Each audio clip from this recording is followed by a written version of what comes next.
Hi guys! Kamusta? Kamusta? Ayan. Share ko lang sa inyo yung blessing na na-receive ni Alvin namin kagabi galing sa kanyang boss.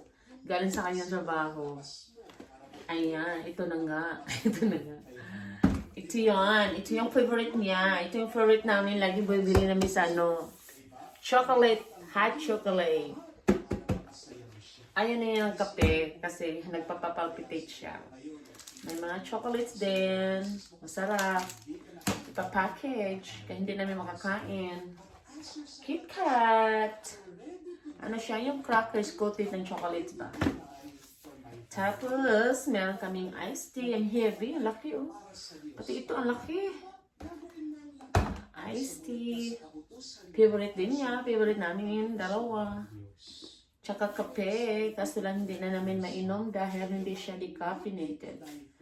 Pag makapin kasi, hindi kaya makatulog, nagpapalpitate.